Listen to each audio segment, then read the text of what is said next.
지난번에 못 보신 분들을 위해서 또 간단하게 부탁드립니다. 네, 안녕하세요. 시청자 여러분. 함경북도 언성군에서 온 김성진입니다. 선생님 아이스하키라는 스포츠를 전공했다고 했잖아요. 네. 근데 우리나라에서 국가대표 투어라는 영화의 기본 주인공이 선생님하고 같이 운동을 하셨던 후배라고 후배고요. 네, 들었습니다. 거기에 얽혀진 사연에 대해서 우리 시청자님들도 궁금해하실 것 같은데 한번 좀 이야기해 주실 수 있으신가요? 예, 국가대표 투에서 주인공으로 나오는 탈북민이 한 명 있어요. 네. 그 후배는 저하고 국가팀에서 이북에 있을 때 운동했던 후배고요. 후배도 한참 후배고. 오늘 갑자기 휴가 끝나고 복귀하니까 안 보여가지고 알아봤더니 소문이 가족이 다 한국으로 갔다 해가지고 그렇구나 하고 그게 벌써 한 20년 한 5년 넘었는데. 근데 선생님 여기서 보통 그러면 원성이라는 지역에서 온 가족이 남한에 갔다 그러면 그렇구나 이렇게만 받아들이나요? 뭐 그 정도지. 뭐 없어진 사람들은 다 걸로 갔다고 생각하니까 뭐 어쩌다 처음 탁 들으면 우와 이렇게 좀 놀랍게 생각했는데 흔히 누구 또 없어졌다고 거기 갔겠지. 그러니까 크게 놀랍지도 않고 그때 당시는 별로 가다가 잡히면 죽는다 이런 생각하니까 부러운 것보다 두려움이 있으니까 그런 건 몰랐고, 그래가지고 후에 알기로는 우리 팀이 이북에서 여자들은 1등 팀이거든요. 그래가지고 국가대표 모집하면 우리 팀을 위주로 우리 팀을 모체로 잘한 사람들 대다수 뽑고, 그 다음에 거기 인원 보충하는 거는 자강도, 양강도 이런 팀들에서 여자들 잘하는 선수들 몇몇 뽑아서 국가대표 하는데, 외국 경기 나갔다 와서 한다는 소리 그다음에 옛 데서 들었지. 걔가 대한민국 대표 주장으로 경기에 나왔더라고. 우리나라 그러니까 탈북민인데 아이스하키를 하던 선생님 후배가 대한민국 국가대표 아이스하키 주장으로 나왔다. 네. 이게 가능한 일인가요? 리얼인가요? 정말이니까. 그래가지고 걔가 거기에 도망쳤다고 해서부터 한 몇 년이 흘렀으니까 걔는 그럴 때 어릴 때고 한참 성장할 때고 하니까 가능했죠. 선생님, 자, 우리 구독자님들 제가 여기에 영상 잠깐 보시겠습니다. 자,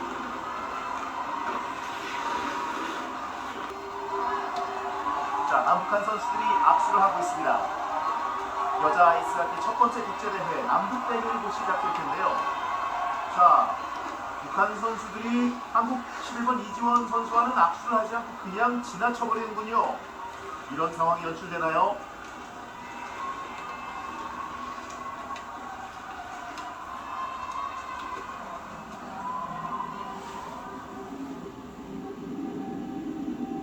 그래서요. 선생님, 그러면 저기 예쁘장한 수혜로 나오는 저분이 탈북자라는 이야기인데, 자, 기존에, 불과 몇 년 전에는 내 친구고 내 동료였는데, 북한에 있는 그분들의 그 반응은 어땠습니까? 깜짝 놀랐죠. 처음에는 받아들이기 힘들었고, 대한민국에 선수가 그렇게 없는가 이런 생각도 들었고, 왜냐하면 나는 걔네가 없어졌다는 당시에는 뭐 솔직히 우리 팀에서도 이름은 열에 둘째 치고 있으나 마나는 이런 후배였으니까 선수가 없었으면 저런 사람을 데려다가 주장시킨다고. 그렇지. 그래서 그런 느낌을 받았는데, 선수 속에 쫙 나오면서 게름이 나오고 하니까 우리 팀애들도 놀랐고, 국가대표 감독들도 우리 팀 감독들이 국가대표 감독으로 갔으니까 더 놀랐겠죠. 네네. 그 놀란 건 예를 들어 우리도 놀랐고, 그래 어떻냐고 물어보니까 시작하기 전에는 인사 안 하지만 끝나면 인사하는데 인사를 뿌리치고 이런 이야기 하더라고. 인사를 안 했다고. 그래서 여기 와서 영화 보니까 진짜 악수할 때 반역자여, 배신자여, 뭐 이름에 피해가는 것도 나오더라고. 그래서 그 말은 들었으니까 우리는 그냥 선수니까 실력부터 생각했지. 실력은 어떻던가 하니까 그게 좀 궁금했는데 그런 대로 많이 발전 성장했더라. 그러니까 주장했겠지. 그러면 거기서 선생님 느끼는 게 그거잖아요. 대한민국은 탈북자여도 편견 없는 나라이기 때문에 국제 선수로 발탁이 돼서 나가니까 본인만 잘하면 무엇이든 할 수 있는 나라라는 간접적인 어떤 확신이 있을 수 있는 계기잖아요. 선수로 나왔다고 하니까 그 감격과 그 놀라움과 그 충격과 어떤 그 말할 수 없는 부러움 이루 말할 수 없었을 것 같아요. 그러지 그때 당시 우리 팀 전체가 그 소리를 다 듣고 우와 다 와 할 정도로 실제 다 거기서 한가마 밥솥에서 밥 먹고 생활하던 사람들인데 어쨌든 한 명에 더 가서 그렇게 잘 됐으니 잘 된 거면 잘 된 게고 하니까 표현은 못하지만 속으로는 정말 부럽기도 하고 야 나도 갔었으면 어떻게 됐겠는지 이런 생각도 가지게끔 하는 시기였고 그때 당시는 그래서 어쨌든 뭐 우리는 언어도 마음대로 하면 안 되는 말이 있고 해도 되는 말이 있고 하지만 근데 또 특히 와서도 우리 선수들이 말 안 하지. 그렇죠. 내가 말 잘못하면 국가대표는 나 고소하고 음. 당장 목이 잘릴 판인데 그러니까 우리는 이미 다 알고 있지. 왜냐하면 드라마, 영화 이런 걸 보면서 다 많이 겪어보고 한 게니까. 네. 그러면 선생님 반대로 선생님은 국정원이라는 데를 통해서 내 후배가 여기 와 있다 해서 여기 와서 딱 만나셨을 거 아닙니까? 그때 경기에 나가서 당시 북한에서 같이 한솥밥을 먹던 선수들을 만났을 때 그분의 심정은 어땠는지 선생님 궁금했고 물어봤죠. 네.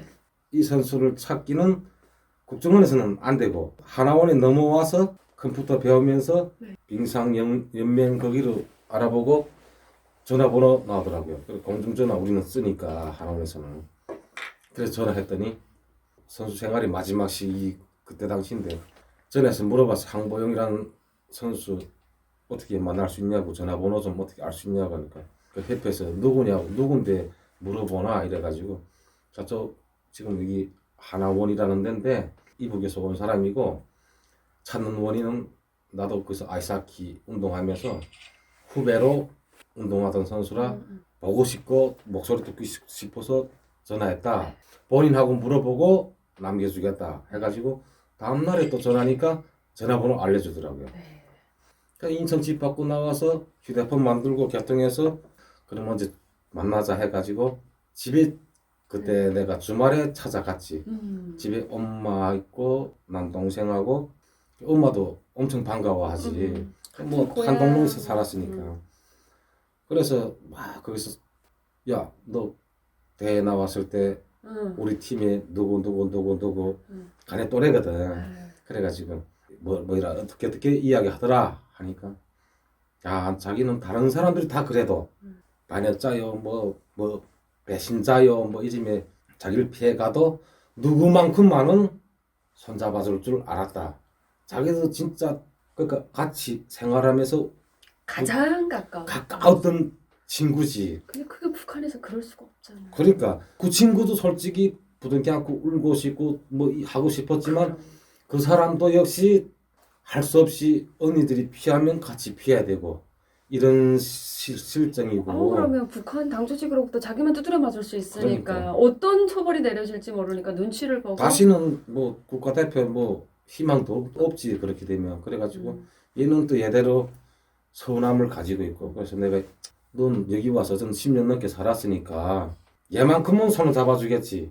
그건 네 생각이고 걔 입장에서는 10번도 100번도 잡아줄 수는 있지만 이북의 또 사회주의 또 이제처럼 그런 사회주의 지키세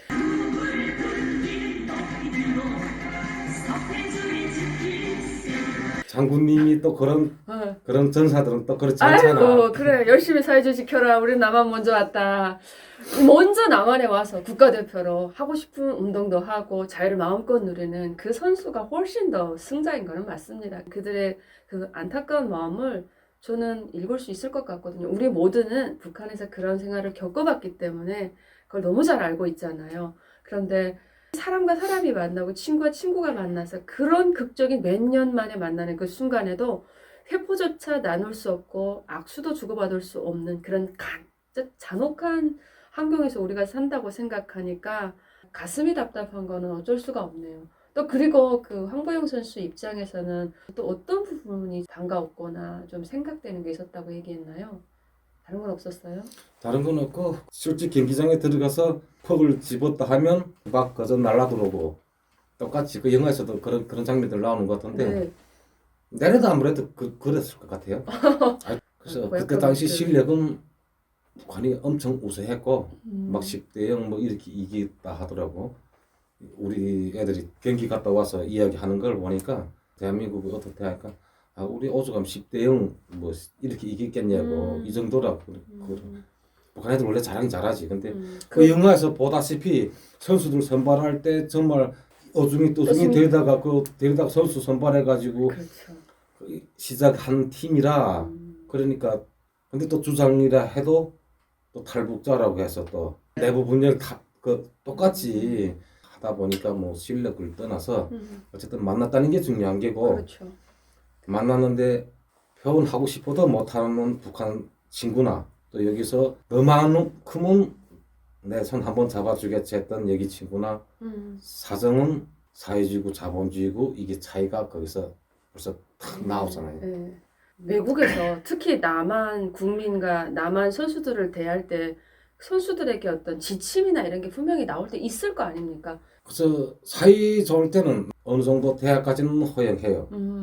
그렇지만 또 사이가 뭐 어떤 정부에 들어서는가 따라서 또 사이가 안 좋으면 인사 건네 주고 받기도 힘들 정도고 대안은커녕 그래가지고 우리 남자 팀 선수들 같은 경우는 또 그때 당시 사이 좋았고 네.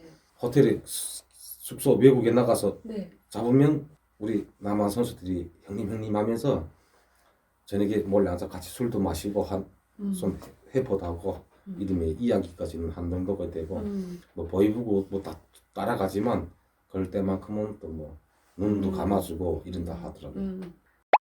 근데 온성에 있는 사람들 중에 탈북한 사람들이 그 남아있는 가족들에게 돈을 보내줘서 누구네 집은 언니가 누구네 집은 형님이 도망쳐가지고 야 아무개가 엄청 잘 산다 이런 얘기 들어보신 적 있으세요?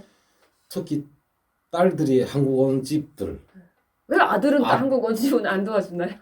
아들들은 여기서 가정 생활해야 되지 또 자기 가정 먹여 살리는 것도 중요하지만 솔직히 나도 가정 느끼고 생활해보면 돈을 보내줘도 마누라 눈치 봐야 되고 마누라 주머니에서 돈이 나와야 가는 게고 그거 사실이잖아요. 근데 여자들은 안 그렇지. 집안이 대통령인데 북한에서는 같으면 거꾸로지 입장이 남자 말 한마디면 차렷하는데 북한이고 여자들은 솔직히 나가 힘들게 장사해가지고 돈을 벌어가지고 저녁 늦게 들어와서 집에 들어와서 또 그 뭐 같은 신랑 또 밥도 챙겨줘야 되고 밥도 해줘야 되고 같은 신랑. 근데 여기 와서는 그런 생각으로 살면 안 되지. 그러다니까 딸들 자식들이 간 집들은 그렇다고 돈을 많이 보내준다고 해서 많이 받았다고 해서 막 티나게 이런 집은 없지. 그러면 안 되니까. 요시찰 대상에 그렇지. 걸리는 거죠. 똑똑한 사람은 돈 깔아놓고 그시 제 먹고 싶은 거 돼지고기만 자주 사가도 잘 사는 집이니까 싸라고 돈을 받아주고 하교들 통해서 많이 받아주고 결국 그거에서 잡혀가지고 이리로 오게 되는데 다른 사람들이 눈에는 몰라도 내 눈에는 딱 티나거든. 이 집에 누구 없어졌다 어느 집은 누가 없어졌다는 건 다 알고 있으니까. 근데 생활하는 거 보면 집에 뭐 없어도 행동 하나 거지나 근심걱정 없는 사람하고 근심걱정 있는 사람하고 티 딱 나거든. 선생님 그러면 근심걱정 있는 북한 사람하고 근심걱정 없는 사람하고 어떻게 차이가 나던가요? 근심걱정 있는 사람은 항상 걱정거리만 안고 있는 그런 느낌이고 표정에서 벌써 나타나거든. 그렇지만 아무런 근심걱정 없는 사람은 좀 어떻달까 태평스러운 인상 네, 그런 게 있죠. 탁 티나거든. 근데 그게 진짜 보면 딸 간집, 아들 간집, 그게 차이거든. 그러니까 북한에서는 또 딸을 낳은 사람이 그래도 딸이 없어지면 집을 더 없고 하는 데는 좀 큰 역할을 한다라는 건데 대한민국도 이런 이야기 있는 거 아세요? 딸 둘 있으면 부모님들이 해외여행 하다가 외국에서 죽는다는 이런 이야기가 있을 정도로 딸들이 부모님에게 효도한다라는데 사실 근데 그것도 옛날 이야기인 것 같아요. 요즘 MZ는 부모님보다 자기 자신에게 집중하기 때문에 내가 왜 부모를 돌봐야 되냐라는 어떤 그래서 구조가 가정교육이 중요한 거예요. 많이 좀 기조가 바뀌었다라고 이야기하더라고요.